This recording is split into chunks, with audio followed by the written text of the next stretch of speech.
Alright guys, welcome back to the Scatic Studio, and today's guide I'll show you how you can connect earphone, headphone, Bluetooth speaker or any other Bluetooth device to your Samsung Smart TV. This video is going to be super interesting, but before that, if you're new to this channel, please give it a thumbs up and subscribe to my channel because it really helps me out.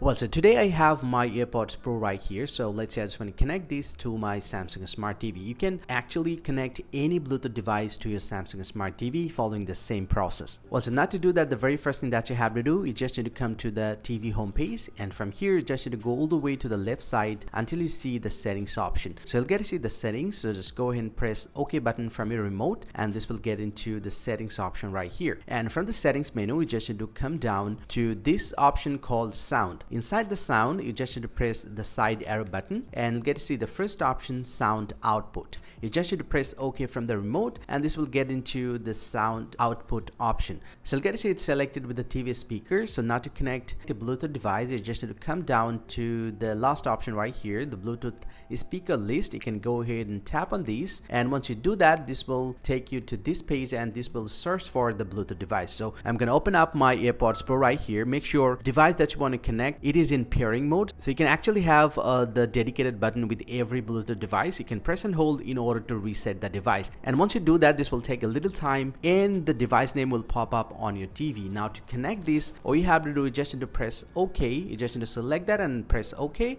and tap on pair and connect. You can press OK from the remote, and once you do that, this will take a little time and your Bluetooth device will be connected in no time. You'll get to see the AirPod is successfully connected. I'm going to press OK. Now if I get back from here, you'll get to see my AirPods Pro is the default sound output right now. And this is how you actually can connect any Bluetooth device to your Samsung Smart TV. And right after that, if you want to disconnect the Bluetooth device, you can come to the same option and come to the Bluetooth speaker list right here. You can press OK, and this will show you the connected device, and then press OK once again, and you'll get to see the disconnect option. You can press OK and you can press disconnect right here, and your device will be disconnected from the TV. And this is how you actually can do this process. Hope you find this very helpful, guys. If you do, please drop a like and subscribe to this channel. See you guys around, and thank you very much for watching.